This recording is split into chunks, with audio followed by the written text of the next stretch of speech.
Bem-vindos ao Observatório da Imprensa. Nesta série de especiais em comemoração ao nosso 15º aniversário, cruzamos com outra atração, a Semana do Proibido, em que a TV Brasil está desvendando o que foi escondido pela censura do regime militar. Nosso convidado de hoje é o cientista político e pensador Renato Lessa, recentemente nomeado Guardião da Memória Nacional, na condição de novo presidente da Fundação Biblioteca Nacional. Você, telespectador, já o conhece. Nestes 15 anos de programas, compartilhou generosamente conosco o seu saber 16 vezes, a maioria delas na última edição do ano, quando tentamos discernir o que nos aguarda nas 52 semanas seguintes. Uma biblioteca não é apenas um gigantesco armazém de livros e periódicos. A nossa, considerada a maior da América Latina e uma das 10 maiores do mundo, tem uma dependência adicional, designada tetricamente como a coleção do inferno. Nela estão recolhidos os sobreviventes de 5 séculos de perversas interdições. É preciso não esquecer que a censura dos anos de chumbo não ocorreu por acaso, por acidente. Nos primeiros 308 anos da nossa existência, estivemos submetidos a 3 censuras simultâneas e sincronizadas. Uma censura inquisitorial, uma censura eclesiástica e a terceira censura da coroa portuguesa. Este prolongado sufoco precisa ser lembrado, relembrado, para jamais ser repetido. A majestosa Biblioteca Nacional no Rio de Janeiro é uma espécie de templo onde o país deve fazer uma catarse permanente.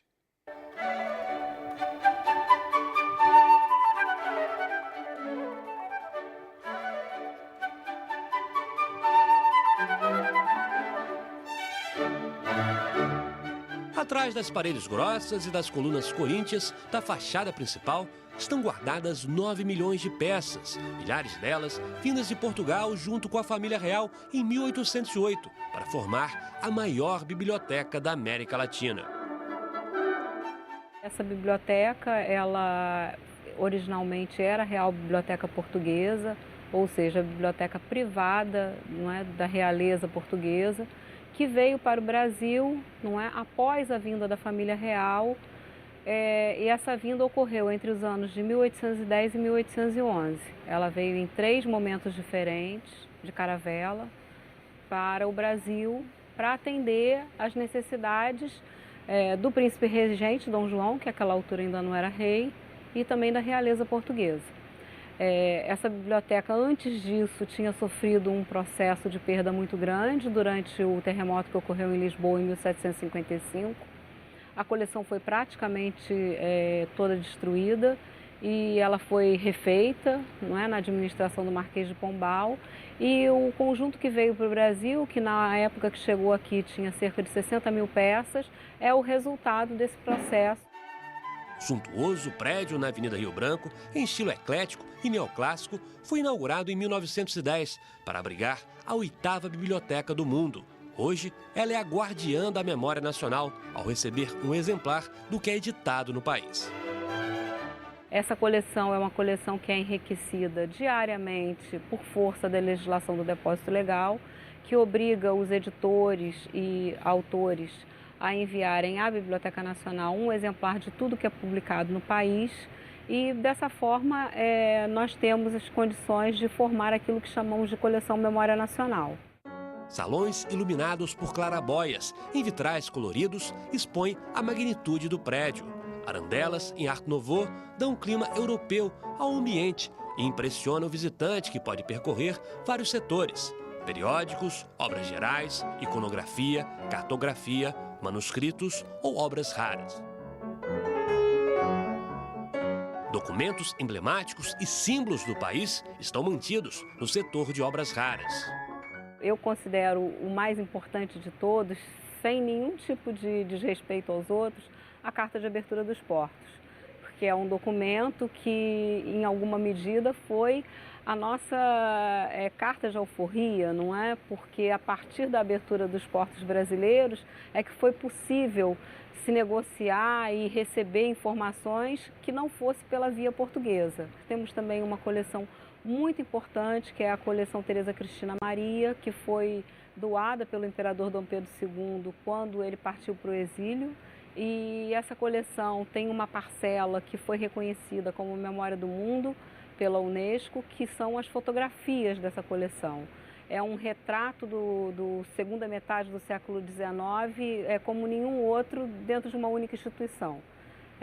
Temos também mapas do século XVI, XVII, XVIII, inclusive muitos mapas únicos. Eu destaco a Bíblia de Mogúncia, que é o impresso mais antigo que se conhece no Brasil, do ano de 1462. Também temos uma coleção completa da Gazeta do Rio de Janeiro, que foi o primeiro periódico publicado no Brasil, além de também termos uma coleção completa do Correio Brasiliense, que foi o primeiro jornal brasileiro, mas esse sim publicado em Londres. Para garantir a preservação das coleções, a Fundação Biblioteca Nacional mantém laboratórios de restauração e conservação de papel, oficina de encadernação e microfilmes, fotografia e digitalização.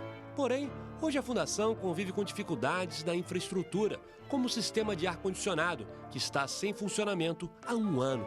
Problemas que a nova administração vai ter que enfrentar.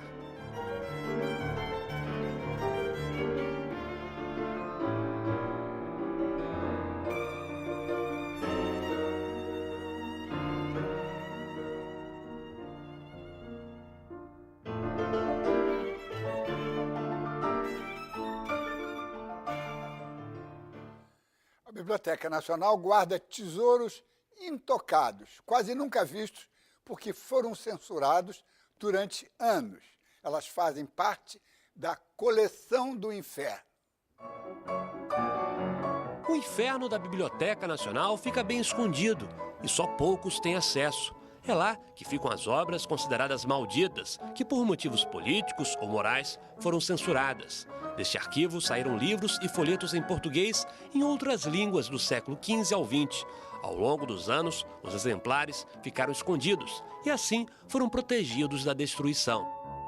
Uma das obras mais representativas deste conjunto é a edição de 1661, da Cidade de Deus de Santo Agostinho.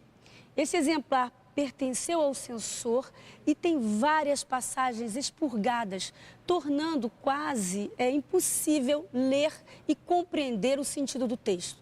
É uma edição em latim, é uma edição fora de consulta, pela impossibilidade de seu manuseio, em função das técnicas de censura que foram impostas ao volume, que usou um tipo de tinta que desgasta. A intenção era efetivamente desgastar o suporte. A coleção do inferno ganhou esse nome por abrigar livros que eram considerados ilegais e, por conta disso, foram relegados ao esconderijo. Um exemplo clássico de uma obra que ficou escondida é esse Index Librorum Prohibitorum, que seria um índice dos livros proibidos na Espanha. Essa obra curiosa, que é uma obra de grande volume, de grande extensão, entrou na biblioteca pela Real Biblioteca. Ela tem a marca do carimbo da Real Biblioteca e na página preliminar tem um comentário de época, porque a inscrição é da época de publicação, 1667, e segundo o censor, esse seria um índex falso, não seria um índex original. Teoricamente, o editor teria publicado um índice de obras proibidas, na visão dele, porque, na verdade, são obras que foram liberadas pelo rei, talvez para dar uma espécie de troco por ter sido censurado. Dentre os livros guardados estão obras da Real Biblioteca Portuguesa. Mais um exemplo, um edital da Real Mesa Censória. O edital é assinado por Dom José e arrola 104 autores, obras e partes de obras proibidas em Portugal. Dessas 104 obras proibidas por Dom José, pelo menos 55 existem no acervo da Biblioteca Nacional com o carimbo da Real Biblioteca, introduzidas na biblioteca durante a administração de Dom José, o que nos leva à conclusão de que, embora o rei tenha proibido, ele possuía obras que ele mesmo proibia na sua biblioteca, deixando claro que era quase impossível estabelecer um controle sobre o que era incorporado. Renato Lessa, essa coisa extraordinária, né, da Biblioteca Nacional, né, que é o repositório da memória nacional, tem um canto, um recanto, não é? Tétrico, né, que é a coleção do inferno. Quer dizer, é a censura, é a antibiblioteca. Exatamente, exatamente. É um dos lados geniais da biblioteca. A biblioteca é poder encerrar antibibliotecas. Né? Quer dizer, antibibliotecas fazem parte do acervo das bibliotecas. E com isso a gente traz a memória e a cultura da interdição, né? Como parte também importante da nossa história e da própria organização do acervo. Né? E dando a oportunidade de pensar sobre isso. Né? A sua funcionária, excelente, interessante, ela chama atenção para as anotações do censor, numa tinta capaz de exatamente. Borrar. Como ela pôs muito bem, quer dizer, a intenção era destruir o suporte, né? Quer dizer, impedir que a leitura, que a reconstituição depois pudesse ser feita. Agora, o paroxismo da censura chega a um ponto da censura cidade de Deus. Isso é uma coisa... Quer dizer, uma obra uma obra teológica, ou pelo menos filosófica. Enfim, uma obra que, do ponto de vista da discussão teológica, ela se alinha em segmentos mais ortodoxos de uma certa versão do cristianismo. Quer dizer, portanto, acima qualquer suspeita de impiedade, não obstante, o olhar do censor, ele é capaz de detectar sinais de maldade em qualquer coisa, até mesmo Santo Agostinho. Né? Pois é. Agora, isso é, digamos, me parece uma particularidade portuguesa. Porque na América Espanhola eu não sei se foi a mesma coisa, ou foi, não sei. Eu não diria que é uma particularidade portuguesa, né? Porque também houve censura da monarquia espanhola, enfim, houve censura na França, quer dizer, vamos pensar nas guerras de religião francesas também, quer dizer, como paroxismo, como exacerbação da intolerância, né? E do veto a memórias que não são julgadas legítimas, né? Mas a particularidade espanhola na América espanhola, né, digamos assim, se dá pelo fato de que isso Sérgio Buarque de Holanda chama a atenção de maneira muito clara no clássico Raízes do Brasil. A história do livro na América Espanhola começa no século XVI. Né? Mesmo com a existência das mesmas instituições que a gente vai encontrar em Portugal, Igreja Católica, a Inquisição, uma Inquisição terrível, que em muitos aspectos foi muito mais terrível que a Inquisição portuguesa, uma monarquia ultracatólica também muito repressiva. Né? Mesmo com isso tudo, o fato da existência de editoras, de edições e de um público que desde o início começa a consumir livro, cria um efeito de pluralismo a despeito da intenção, digamos assim, do poder político de limitar o acesso ao pensamento, o acesso à leitura. Isso acontece na América Espanhola praticamente no início da colonização. Primeiro no México, depois no Peru. Sérgio Buarque dá números sobre isso, eu não tenho eles aqui de cabeça, mas é expressiva a presença de editoras, da publicação de livros, de universidades, criando uma cultura letrada. Né? Porque a nossa universidade começou quando chegou Dom João VI aqui, não é? Com a Escola de Medicina. Né? Faculdade isolada. A universidade veio quando o rei Alberto visitou o Brasil e quiseram dar para ele um título de doutor honoris causa, fundaram a Universidade Federal, que devia ser a Universidade Federal do Rio de Janeiro. Depois desativaram o projeto, só para dar o título para o rei Alberto, para ele ficar feliz. Quer dizer, demorou muito tempo. O livro é recente, quer dizer, foi enfim, Conde de Linhares, quer dizer, pôs o primeiro prelo, né, no porão do navio, trouxe para cá em 1808, deu origem à imprensa régia para produzir, sobretudo, decretos, organização do Estado, né, quer dizer, o Estado organizar... Precisava se comunicar. Exatamente, precisa se comunicar, exatamente. É a maneira de... Então, começamos a publicar coisas por esse viés, né, do Rodrigo Souza Coutinho, que é o Conde de Linhares, é um grande reformador, um homem com uma visão extraordinária de modernização, deu esse primeiro passo. Então, a história do livro começa muito tardiamente, se a gente comparar mesmo com episódios também coloniais, né, quer dizer, na América Espanhola. Né? Agora, ao mesmo tempo, Renato, eu sou muito crítico em relação a esses primórdios da civilização brasileira, sobretudo a parte censória, não é? Porque atrasou a imprensa brasileira, atrasou tudo, não é? Mas nos acostumou aos lapsos, não é? Nós fomos nos acostumando aos Exatamente, lapsos, não é? Aos buracos. Inevitável, inevitável, e assim a gente chega ao regime militar, que fez o que sempre se fez no país, proibiu publicação, não é? Exatamente, quer dizer, uma interdição ao pensamento, né? Oportunidade de pensamento, né? Isso acompanhou a história da América Portuguesa depois do que viria a ser o Brasil, né? E fazendo com que a cultura livresca, durante muito tempo, até hoje, no certo sentido, mas durante muito tempo, fosse uma cultura exclusiva, né? No segmento diminuto da população, com pouca capacidade de expansão, dada a incipiência do próprio sistema educacional, né? Que também não colabora nesse sentido, né? Que seria um sistema que faria com que a propagação da leitura, né, se irradiasse por todo o país, né? E aí nós temos um problema, é que o Brasil não teve o Renascimento porque não deu tempo, né? Quando fomos descobertos, já no Renascimento. Já era o Renascimento. Agora, o Iluminismo também, porque não deixaram os livros dos filósofos circularem.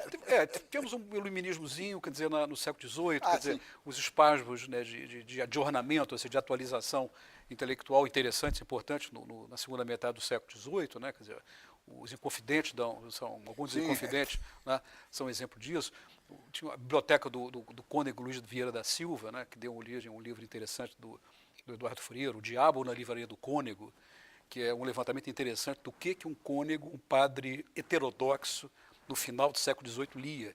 Era uma biblioteca completamente atual. Isso é interessante. Como é que as elites revolucionária, né? Atual, como é que as elites brasileiras intelectuais, mesmo em momentos de adversidade, são up-to-date, quer dizer, elas estão... Quer dizer, estava lendo Voltaire, estava lendo Rousseau, estava lendo Montesquieu, né? Embora proibidíssimos. Daí o título genial do livro, né? O Diabo na Livraria do Cônego. Então, quer dizer, não tivemos iluminismo, né? E a coisa interessante também, quer dizer, durante muito tempo, no século XIX, o tipo de pensamento que vigorava na elite intelectual brasileira era conhecido como ecletismo espiritualista. Era uma espécie de filosofia eclética que tentava juntar todas as filosofias, mas orientadas numa perspectiva teológica, era muito religiosa. E a ruptura com esse tipo de tradição católica, religiosa, só veio a se dar no final do século XIX, lá pelos anos 70. Quer dizer, nos anos 70 nós fizemos o que os europeus fizeram no 16, que é a ruptura com o espírito religioso e a afirmação do espírito laico. Só que no caso europeu, a ruptura com o espírito religioso e a afirmação da laicidade se deu concomitantemente com a dispersão do prelo, quer dizer, Gutenberg e, portanto, o livro, né? Portanto, a ideia de publicização do pensamento. No Brasil, nós tivemos episódios interessantes, quer dizer, os primeiros intelectuais que rompem com essa tradição meio religiosa, mística, e começam a tentar pensar o Brasil com paradigmas modernos, Tobias Barreto publicou um jornal no interior de Sergipe em alemão, na cidade de Escada. Ele tinha um jornal escrito em alemão, que ele mesmo lia. Tá? Então, é uma coisa interessante, quer dizer, a nossa passagem para o espírito laico não foi acompanhada, né, de um movimento de dispersão e de conquista de novos adeptos. O pensamento ele fica fechado. Vamos fazer um brevíssimo intervalo e daqui a pouco você vai contar mais histórias. Até já.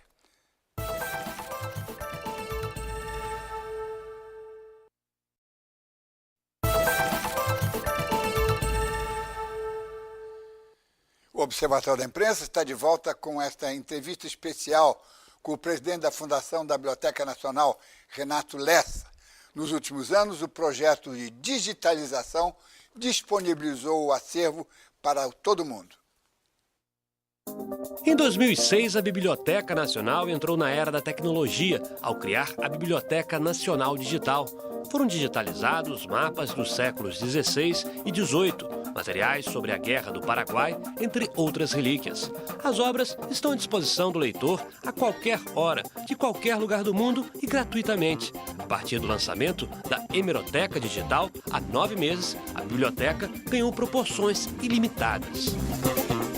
Todo mundo que entra nele para pesquisar se torna, de alguma forma, dependente, não é? Usar o termo viciado é um pouco complicado, porque são tantas frentes que você abre, viajando, não é? Nesse conjunto de periódicos brasileiros, porque a proposta da Biblioteca Nacional foi digitalizar títulos, coleções completas de jornais brasileiros que já estivessem em domínio público, ou seja, jornais e revistas extintas, para proporcionar ao público uma pesquisa facilitada. Mais de 1.600 jornais e revistas estão disponíveis, em um total de 7 milhões de páginas. O site chega a ter 400 mil acessos mensais. O processo de digitalização para a produção da hemeroteca digital foi feito basicamente a partir dos microfilmes de jornais brasileiros que a Biblioteca Nacional vem realizando desde a década de 70. Não é? Então, esse conjunto foi digitalizado, ou seja, essa digitalização foi muito mais rápida, porque nós adquirimos equipamentos que têm capacidade para digitalizar até 20 mil imagens por dia, a partir do microfilme. Entre as preciosidades do século XIX estão as coleções do Correio Brasiliense, da Gazeta do Rio de Janeiro e do Revérbero Constitucional Fluminense, entre outras. O pesquisador pode acessar também exemplares de importantes revistas, como a Semana Ilustrada e a Revista Ilustrada. Estão disponíveis jornais que marcaram o século XX, A Noite, Amanhã, Diário Carioca, Última Hora, Correio da Manhã e Jornal do Brasil. Também estão ao alcance de um clique as coleções das revistas O Malho, Revista da Semana, entre outras. O Tico-Tico acaba de ser incorporado. Mas no caso das revistas, que de forma geral são coloridas, nós estamos fazendo cópias digitais, mesmo quando nós temos já microfilmadas, nós estamos pegando novamente os originais e fazendo a cópia digital a partir do original, para resgatar a cor, não é? No caso de uma revista como o Tico-Tico, por exemplo, que você tem todos aqueles personagens coloridos, você não disponibilizar essa gama, não é, de imagens para o público na sua totalidade não seria tão bom, não é? Então, por isso, nós estamos fazendo dessa forma. Através de uma ferramenta de busca por palavra, o pesquisador pode chegar a dados nunca antes analisados. Nós tivemos recentemente o depoimento de uma pessoa que está fazendo uma pesquisa sobre Ernesto Nazaré, e ele disse que está, com o apoio da hemeroteca digital, praticamente reescrevendo trechos da biografia do Ernesto Nazaré. Isso para nós é assim, sabe, uma satisfação enorme, porque o nosso trabalho é um trabalho silencioso e nós ainda temos muitos rolos de microfilme que podem ser digitalizados, porque também estão em domínio público, e ampliar, não é, o horizonte da pesquisa sobre a cultura brasileira sempre é uma oportunidade única. Renato, esse aspecto nos interessa ao Observatório muito de perto, né? Porque a imprensa brasileira hoje está cada vez mais concentrada, está desaparecendo, não é? O seu passado também está desaparecendo. É pouco, digamos, não é. A história da imprensa brasileira, primeiro, não é obrigatória nas faculdades de jornalismo, e as pessoas não sabem que podem ir à Biblioteca Nacional e examinar a história do Tico-Tico ou de qualquer outra publicação.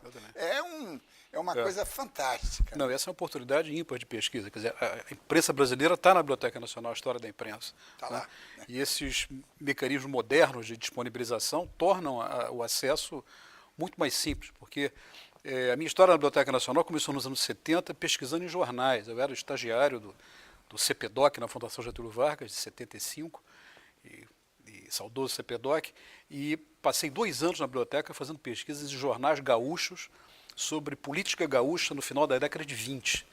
E eram volumes imensos, né, os próprios jornais, enfim. Claro. E muitas vezes a própria utilização, a própria manipulação do jornal já quebra. desgastava. A gente percebia já que aquilo ia ter vida curta.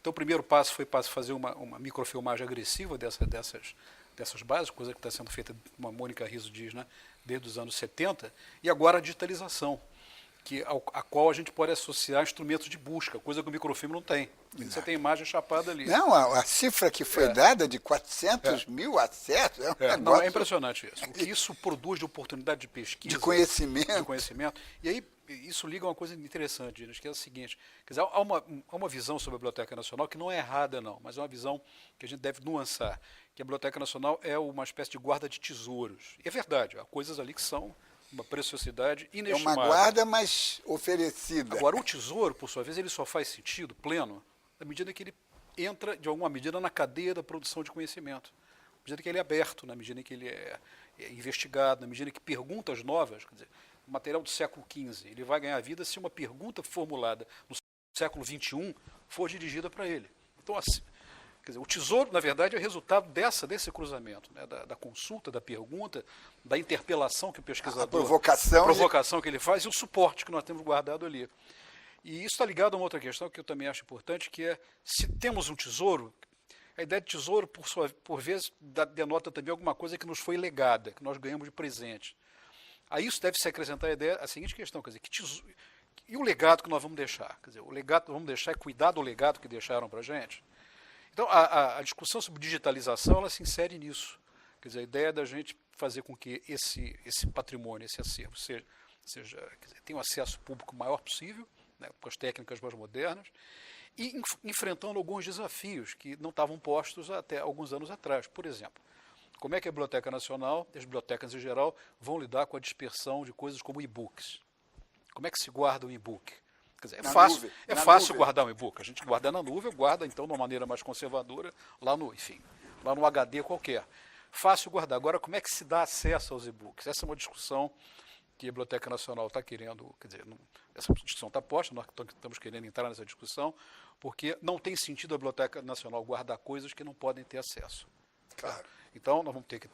Alguma conversa vai ter que ser feita nessa direção, quer dizer, qual a implicação que isso tem de direitos. Certamente há uma conversa que tem que envolver muitos atores. Direitos autorais. Muitos atores, e algum marco legal vai ter que ser produzido para dar conta dessa inovação. Porque os arqueólogos do futuro e já do presente vão ter que trabalhar com Twitter, com e-mails, né? Quer dizer, vão ter que entrar nos HDs, vão ter que estar nas nuvens. Né? Esse material, e o livro digital entra nessa configuração, desafiando uma ideia tradicional de acervo bibliográfico, né? Estava ligado ao livro propriamente, claro, e a imagem no sentido mais clássico. Né? Esses são bons desafios que a gente... Renato, tem uma figura que eu admiro, e você certamente conhece melhor do que eu, Robert Darnton, sim. O americano, especializado, aliás, na pesquisa sobre a imprensa revolucionária francesa. História dos livros também, das editoras. E ele agora dirige, ele é o seu colega, né, da Biblioteca do Congresso. Por assim dizer. Quais são os seus contatos com ele? Porque ele está muito preocupado com essa questão. O Darnton vem já há algum tempo trabalhando com a ideia de criar uma biblioteca pública digital, certo? E se opôs de maneira muito forte ao projeto do Google, né, que era, na verdade, fazer também uma biblioteca, digamos assim, quer dizer, digitalizar todas as bibliotecas do mundo, mas exatamente, tendo o monopólio desse acervo e soltando esse acervo em bases comerciais. O que, em princípio, não está errado. O problema é que isso não pode ser a biblioteca pública mundial. Né? Há que se ter uma alternativa a isso que seja rigorosamente pública. E o Darnton criou projetos pioneiros, primeiro a experiência dele na Universidade de Harvard, como chefe da biblioteca, diretor da biblioteca da Universidade de Harvard, e recentemente no lançamento, que foi feito agora no dia 18 de abril, da Biblioteca Pública Norte-Americana Digital. Já foi lançada, quer dizer, na verdade, a primeira etapa, quer dizer, essa biblioteca é uma biblioteca em movimento, quer dizer, a ideia é digitalizar e disponibilizar todos os acervos das bibliotecas públicas norte-americanas. É um belíssimo projeto. Né? E colocar isso na casa das pessoas. Isso é que é uma coisa genial. Quer dizer, isso é um modelo que pode servir de inspiração para a gente. Né? A Biblioteca Nacional pode ser, a brasileira, ela pode ser uma instituição de liderança, não liderança no sentido imperialista, mas de sair na frente, até pelo volume que ela tem e a centralidade que ela tem na cultura brasileira. De construir uma biblioteca digital brasileira pública. Né? Passos já foram dados na própria Biblioteca Nacional, porque além da hemeroteca digital, nós temos a BN Digital. Né? Quer dizer, que são os livros que estão sendo digitalizados.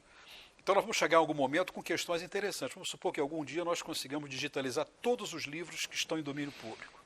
Tá? Isso é uma coisa genial já. E aí nós começamos a digitar os livros que não estão em domínio público. Livros publicados há 60, 50, 40 anos. novamente, é uma outra... Quer dizer, enfim, esse fato vai também... É um movimento permanente. Permanente, né? Não é estático. Permanente. Poder pensar em coisas do seguinte tipo, empréstimos eletrônicos, por que não? Quer dizer, há bibliotecas em vários países que permitem que o leitor recebe uma senha, ele vai, baixa o livro e tem um livro uma semana, 15 dias no seu computador em casa. Depois ele desaparece. Ele não pode fazer o download, não pode imprimir, mas é um empréstimo de livro. Então, normalmente isso mexe na cultura Claro. predominante do acesso ao livro. Quer dizer, essas inovações tecnológicas, elas vão acabar produzindo necessidades de mudança de marco legal. Né? E como é que, digamos, a Biblioteca Nacional pode se federalizar? Quer dizer, pela via digital, obviamente. Mas pela via digital, Só, não é? Não, fazendo, talvez... Eu acho que pela via digital. Eu acho que na verdade, fazendo alianças, né, com bibliotecas, quer dizer, então, temos uma conversa já adiantada com o pessoal que está gerindo a biblioteca brasiliana, a partir da coleção, né, do Mindler, na USP. Quer dizer, a ideia é que nós trabalhamos na direção de um sistema, né, de bibliotecas que digitalizam seus acervos em bases que são compatíveis em termos de plataformas e que sejam submetidas a instrumentos de busca que sejam comuns. Né? Quer dizer, você procura, sei lá, um item determinado, você vai encontrar esse item. Você pode encontrar na Mindler, pode encontrar aqui, pode encontrar numa outra biblioteca. Mas tem que estar unificado. Mas tem que estar unificado. E é um sistema que permite entrada de novos parceiros. Né? Permite, por exemplo, que entre imagem, por exemplo. Permite que entre, por exemplo, o acervo do Arquivo Nacional, por exemplo, que não é um acervo de livros, mas de documentação importantíssima. Né? Renato, vamos fazer mais um intervalo e voltamos já.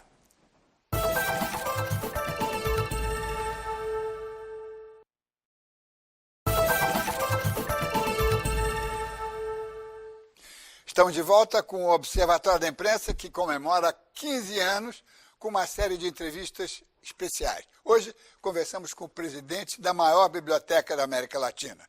Na Biblioteca Nacional, o primeiro livro impresso no Brasil está preservado no setor de obras raras. Entre os tesouros da Biblioteca Nacional está o primeiro livro publicado no Brasil, em 1747, quando as tipografias ainda eram proibidas na mais importante colônia de Portugal. O impressor português Antônio Isidoro da Fonseca desembarcou clandestinamente no Rio de Janeiro com uma prensa e tipos móveis. Pouco depois, saía à luz sua primeira obra na América Portuguesa, que logo despertou a atenção das autoridades. O Santo Ofício notificou o impressor de que as atividades da oficina teriam que ser imediatamente encerradas. O Conselho Ultramarino entrou em ação. Ordenou que a oficina fosse desmantelada e o impressor retornasse a Lisboa. O governador-geral Gomes Freire de Andrade recebeu ordens expressas para mandar de volta à metrópole qualquer equipamento tipográfico que chegasse ao Brasil. Em 1750, Antônio Isidoro solicitou ao Conselho Ultramarino permissão para reinstalar o negócio no Rio de Janeiro ou na Bahia, então capital da colônia. A resposta foi sumária: escusado. Um dos 10 mais renomados tipógrafos de Portugal, Antônio Isidoro, imprimiu obras prestigiadas, como o primeiro volume na Biblioteca Lusitana de Diogo Barbosa Machado e peças do dramaturgo Antônio José da Silva, o judeu. Em 15 anos, publicou mais de 100 livros. Depois da aventura no Brasil, o negócio foi arruinado e o tipógrafo terminou a vida na pobreza. Os motivos que o trouxeram para a então colônia ainda são um mistério. Recentemente, pesquisadores descobriram 2 outras obras comprovadamente impressas na Oficina Brasileira de Isidoro. Somente em 1808, com a transferência da corte portuguesa para o Brasil, a instalação de tipografias foi autorizada, mais de 6 décadas após a iniciativa pioneira de Antônio Isidoro da Fonseca. Renato, e o futuro? O que é que você prepara para nós? Pois é, o futuro, né? Quer dizer, a biblioteca, quer dizer, é uma imagem do escritor argentino, Jorge Luis Borges, né? Que a ideia de que era um rato de biblioteca. Que é um rato de biblioteca, teve a felicidade de dirigir a Biblioteca Nacional Argentina, em Buenos Aires. Ele dizia que imaginava o paraíso sob a forma de uma biblioteca. Né? E, na verdade, a imagem que eu tenho é um pouco uma combinação de Borges com Kafka. Né? Quer dizer, na verdade, a biblioteca ela é um paraíso, né? Mas ela também é um paraíso que tem ar-condicionado o defeituoso, que pifa, é uma biblioteca que tem que fazer obras, uma biblioteca que tem que fazer várias licitações para poder começar a fazer obras, enfim. Portanto, há toda uma série de providências de natureza prática, obras e de natureza jurídica e burocrática, que são imperativas, são imediatas e que devem ser feitas para que o paraíso, né, tenha concretude, tenha um paraíso tangível, que a gente possa, né, mantendo como paraíso. Né. Então, há desafios muito grandes do ponto de vista material, né, que estão encaminhados, quer dizer, há uma equação financeira que permite que isso seja feito, BNDES, governo federal, enfim, é viável fazer isso. Agora, há mudanças que estão em curso, que eu acho que são importantes para resgatar missões fundamentais da Biblioteca Nacional. Uma delas diz respeito à ideia de que o país tem que ter uma política pública voltada para o livro, para a leitura, para o sistema de bibliotecas. Essa política ela estava inserida na Biblioteca Nacional, né, quer dizer, apesar de ser uma política nacional para o país inteiro, ela estava na Biblioteca Nacional, o que, embora a política seja interessante, ela não estava abrigada no melhor lugar, no melhor ambiente. Que é a capital. Que é a capital, quer dizer, então a ideia agora é retomar uma tradição que começou com a criação do Instituto Nacional do Livro, que foi encerrada com o governo Collor, de triste memória, né? Repor, portanto, no governo federal, junto ao Ministério da Cultura, a direção-geral da política do livro de leitura e do Sistema Nacional de Bibliotecas, que estava posta na Biblioteca Nacional. Muito bem sacado, eu acho. Isso é uma decisão muito importante, quer dizer, a ministra Marta entendeu a necessidade disso, né? Eu acho que isso abre um horizonte para a Biblioteca Nacional voltar a se ocupar a sua finalidade, quer dizer, que é a guarda do acervo, a modernização do acesso ao acervo, que desenvolver um setor de pesquisa que já existe, feita com muito empenho, mas tem que ter mais vertebração, um sistema de pesquisa associado ao sistema brasileiro de ciência e tecnologia, quer dizer, fazer com que a biblioteca faça parte desse sistema. O sistema de editoração também, quer dizer, ter uma política editorial mais agressiva, internacionalização da biblioteca, porque a ideia de internacionalização da biblioteca estava associada à ideia de internacionalização do livro, o que fazia da Biblioteca Nacional uma espécie de produtora de eventos literários internacionais, feiras literárias internacionais, que são fundamentais e importantes. O Brasil agora é o país homenageado na Feira de Frankfurt, quer dizer, isso foi entendido pelo governo federal já há 2 anos atrás, né, como oportunidade para o Brasil fazer valer o seu talento, sua capacidade criativa, mas a Biblioteca Nacional não é a melhor instituição para ser a produtora e a gestora de uma política dessa natureza, claro, que envolve uma complexidade muito grande. Isso, por várias razões, está ainda fixado na Biblioteca Nacional. Isso toma muito tempo, isso mobiliza energias, que são energias escassas, que devem estar orientadas para a gestão interna da biblioteca. Então, o entendimento político de que esse modelo já não pode mais ser mantido abre uma oportunidade, acho que muito valiosa. Para as editoras, ela é iniciativa privada. Claro, exatamente isso. E o próprio governo federal, quer dizer, pode ter uma política pública do livro, com incentivos, bancando parte das coisas. Público-privado, várias maneiras de combinar isso. Agora, o que não me parece correto é que a Biblioteca Nacional seja a instituição brasileira que produz a feira, quer dizer, que vai lá à feira, que o presidente da Biblioteca Nacional tem que ser o presidente do comitê organizador da feira. Quer dizer, na verdade, eu acho que é o único caso no mundo de um presidente da Biblioteca Nacional, né, em que se imaginou esse tipo de prerrogativa, né? Então, enfim, isso, quer dizer, a revisão dessas coisas abre caminho para um retorno a questões internas da biblioteca, que são muito sérias, muito graves, obras, enfim, as funções tradicionais, qualificação do pessoal, quer dizer, esse é um ponto importante. Toda vez que eu escuto a expressão tesouro, né, que é verdadeira, quer dizer, acho que parte desse tesouro foi mostrado muito bem em várias partes desse programa. Claro. É o trabalho dos técnicos da biblioteca, quer dizer, o trabalho dos bibliotecários, o trabalho do setor de referência, do setor técnico, setor de obras raras, cartografia, iconografia, manuscrito, o trabalho de restauro, de conservação das obras, quer dizer, a biblioteca tem uma destreza técnica, que aos poucos eu vou descobrindo, né, que deve ser mostrada, quer dizer, e faz parte do seu tesouro, digamos assim, se associa ao seu tesouro. Isso tudo tem que estar associado também a uma perspectiva de qualificação da carreira, quer dizer, com evidentes implicações salariais, é uma carreira pouco valorizada salarialmente. Então, há um conjunto de desafios que estão postos aí, mas que devem ser tratados, né? E você está confiante? Eu estou confiante, estou animado, quer dizer, eu não vou resolver todas essas coisas, seria evidentemente uma coisa irresponsável dizer uma coisa dessa, mas empenho, aposta e confiança de que vale a pena e de que nós temos recursos internos na biblioteca para fazer com que ela dê um salto. Sim, ela seja um pivô de um processo. De um né? processo. Ela não é só o armazém. Não é só armazém, ela ocupa um lugar nuclear, estratégico na cultura brasileira e na produção de conhecimento no Brasil. De inovação. Ela tem a maior brasiliana do mundo, certo? Então a ideia é a gente consolidar a maior brasiliana do mundo. Maior do que a de São Paulo? Sim, maior que a de São Paulo. A de São Paulo é uma brasiliana belíssima, são 45 mil livros, né? A biblioteca tem, quer dizer, é difícil ter o censo da biblioteca, né? Sim. Fala de 9 milhões, mas não são 9 milhões de brasilianos. Quer dizer, a ideia, o fato é de que uma quantidade expressiva, imensa da produção sobre o Brasil, feita por editoras brasileiras, está na Biblioteca Nacional. Um desafio nosso é passar a ter uma política agora de compra de acervo. Certo? Essa é uma batalha jurídica que a gente tem que vencer, poder comprar acervo.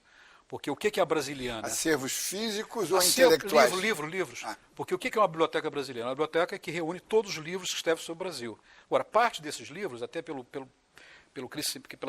projeção do Brasil internacional, parte desses livros é produzida por editoras internacionais, que não são obrigadas a fazer o depósito na Biblioteca Nacional. Nós temos que comprar esses livros, poder comprar esses livros.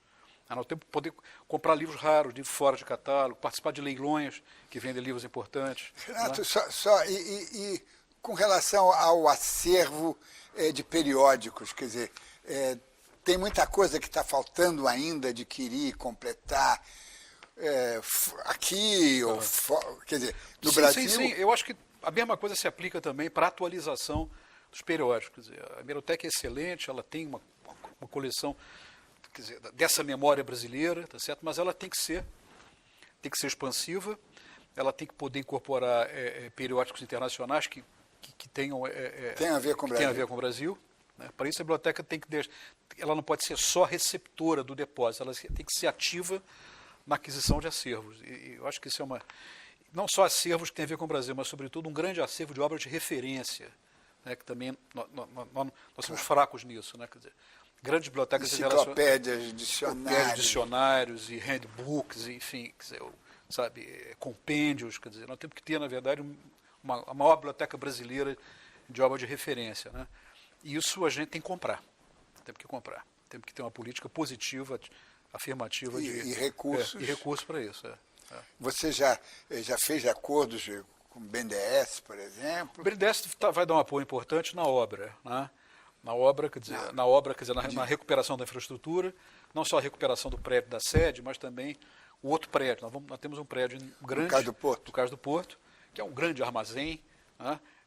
Mas é interessante porque há uma tendência contemporânea de retrofit desses grandes armazéns e transformação em museus e galerias de arte. Quer dizer, o exemplo da Tate Modern em Londres, quer dizer, que era na verdade uma usina de eletricidade, quer dizer, ninguém podia imaginar que aquilo pudesse transformar numa galeria. É genial. Então, aquilo vai se transformar também numa sede da biblioteca, a hemeroteca vai ficar lá no Cais do Porto. Então, nós temos a perspectiva de expansão física, né?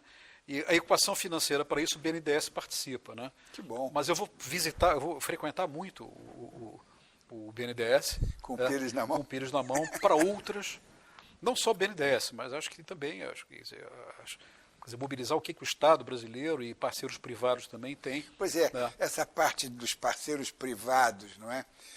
Tem uma sociedade de amigos da biblioteca? Tem. A biblioteca há duas fundações, uma sociedade e uma fundação, que são coladas na Biblioteca Nacional, que ajudam, facilitam, servem como captadoras de recursos aplicados na Biblioteca Nacional. A Fundação Miguel Cervantes e a Sociedade dos Amigos da Biblioteca Nacional. Elas não têm recursos próprios, certo? Mas elas são importantes porque elas nos ajudam a captação de dinheiro e a administração desses recursos que são aplicados em obras e projetos dentro da biblioteca. E são parceiros.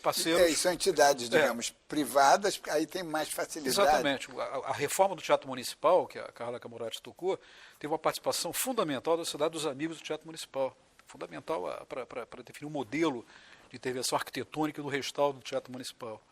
Então, esses entes paralelos e digamos, coligados são importantes. porque a administração pública é muito enrijecida em muitas coisas. Então você tem que ter essas... Agora, como cariocas ambos, Sim, claro, carioquíssimos. não podemos perder de vista isso. Quer dizer, isso, a revitalização da biblioteca realmente vai se refletir imediatamente no seu... No Rio de Janeiro, sem dúvida. No Rio de Janeiro, no seu environment claro. imediato. Não é? Esse é um desafio. A biblioteca está no Rio, está no Brasil e está no mundo. Né? Quer dizer, nós temos que operar nesses 3 planos. Mas ela está no Rio de Janeiro. Ela é uma instituição de cultura, né, que tem um lugar, tem um endereço. Então ela tem que, de alguma maneira, impactar o seu ambiente imediato. E qualquer história intelectual do Rio de Janeiro, a Biblioteca Nacional é personagem, né, de ponta. Né? Não é à toa também. Os seus antecessores, quase todos, se não são cariocas, são moradores do Rio. Com exceção do último, não é? Tiveram trajetória intelectual, acadêmica no Rio de Janeiro. Né? Quer dizer, o Portela, o Moni Sodré, o Afonso. Né? Certo? Quer dizer, mesmo os anteriores, Rodolfo Garcia, né? Quer dizer, que foi diretor durante 20 anos da Biblioteca Nacional. Ativíssimo, um historiador. Exatamente. Então, há uma tradição de pessoas envolvidas com a biblioteca, usuários da biblioteca. Quer dizer, eu gosto de falar que minha experiência na biblioteca é a experiência de alguém que frequenta o 2º andar, que é o dos leitores. De consultas. Agora eu passei para o 4º, né? Mas eu não vou esquecer que eu sou um sujeito criado no 2º andar. Eu não posso esquecer isso. Né? E acho que alguns desses meus antecessores mantiveram essa perspectiva, né? De como é que o utilizador vê a biblioteca, né? Como é que ele é recebido. Como é que ele é recebido. Então, isso tudo tem implicação na gestão da biblioteca. Né? E edições também, há uma possibilidade? Sim. Nós temos, a biblioteca tem uma coordenadoria geral de pesquisa e de editoração, que é uma das partes que eu quero dar grande prioridade, né? Não só na revalorização da pesquisa interna, mas, sobretudo, na editoração. Quer dizer, dá um certo ordenamento. A biblioteca edita muito, editou várias coisas, dá uma ideia, um certo ordenamento nessa política editorial e relançar as revistas que a biblioteca tem. A biblioteca tem já dezenas de anos, publica os Anais, que é uma publicação nobre que a Biblioteca Nacional tem, que foi interrompida 2 anos atrás. Então, uma coisa imediata é retomar a produção dos Anais, porque através dos Anais nós temos a publicação de ensaios e pesquisas feitas com material da Biblioteca Nacional. Coisas de ponta, coisas de muita qualidade. Agora, Renato, já que nós falamos tanto no inferninho, lá no departamento de obras censuradas, há a possibilidade de algumas dessas coisas censuradas, não são censuráveis, serem divulgadas, Sim, serem sem dúvida. Quer dizer, elas estão no inferno, essa é a marca que elas têm da origem, mas elas são parte do nosso acervo. São um paraíso? Claro, são paraíso, exatamente, são parte do paraíso. Então, essas obras são obras para serem consultadas, pesquisadas, evidentemente, isso tudo determinado pelas restrições de natureza técnica em função do estado que se encontram, quer dizer, há procedimentos específicos para isso, mas de maneira nenhuma elas estão entesouradas e com a biblioteca do Jorge de Burgos, O Nome da Rosa, né? Quer dizer, aqueles livros que ninguém podia tocar, né? Acabaram comendo o livro, né? E morrendo envenenado. Isso não vai acontecer na Biblioteca Nacional. As pessoas não vão comer os livros do inferno para consumi-los, né? Então, isso é só uma marca para a gente não esquecer dessa tradição de interdição, né? Mas são livros para serem consultados, pesquisados, né? E sobretudo, a gente se livrar dessa dependência teológica que marcou tanto o nosso passado. Exatamente. O nosso passado literário, o conhecimento, não é? O jornalismo. Né? Exatamente. A ideia de que a cultura é agnóstica, no sentido de que ela é secular. É secular, no sentido mesmo secular. Né? Ela não pode ser pautada por restrições dessa natureza. Né? Quer dizer, isso a gestão da biblioteca, um país democrático, não pode conviver com isso. Né? Ainda mais nos tempos de hoje. Na verdade, tem que transformar isso num problema, né, para ser pensado e sobre o qual nós podemos tratar em termos de pesquisa. Né? Pois é, porque essa foi a grande marca, não é, da nossa cultura, dos nossos tropeços. Né? O inferninho lá estava cheio de diabinhos. Exatamente, quer dizer, uma certa recorrência na produção desses infernos. Né? Quer dizer, a ideia de que sempre existe uma zona de interdição, que não pode ser lido, que não pode ser que você não pode, coisas que não podem ser ditas, né? E por uma astúcia feliz, né, da história, quer dizer, essas coisas foram guardadas, foram entesouradas, guardadas. Em épocas mais abertas, essas coisas podem ser. O interessante é que o Martinho Lutero, né, que fez a reforma, que fez o cisma na Igreja Católica, ele declarou que a invenção da tipografia deu um grande estímulo à divulgação das ideias dele. As 93 teses que ele escreveu, não é? Contestando, digamos. Exatamente. Tiveram calcula-se em 300 mil exemplares na época, século XVI. Pois é, exatamente. Então, isso é uma coisa muito interessante. Você mencionou o Darton, né, no outro bloco, né? Darton tem um comentário que eu acho muito interessante, de que são 4 grandes mutações, maiores inovações da história da humanidade. A primeira delas é a escrita. A maior de todas. O antropólogo Jack Goody diz que é a maior de todas. Né? Escrever. O alfabeto. O alfabeto. Séculos depois, o códice. O códice. Não o códice ainda, antes do livro impresso. Quer dizer, há uma mudança tátil, sensível, na relação do sujeito com a escrita. Ao invés do pergaminho, você começa a virar a página, que é genial. Séculos depois, o tipo móvel.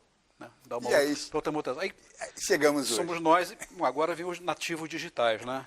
Os que vieram depois da gente.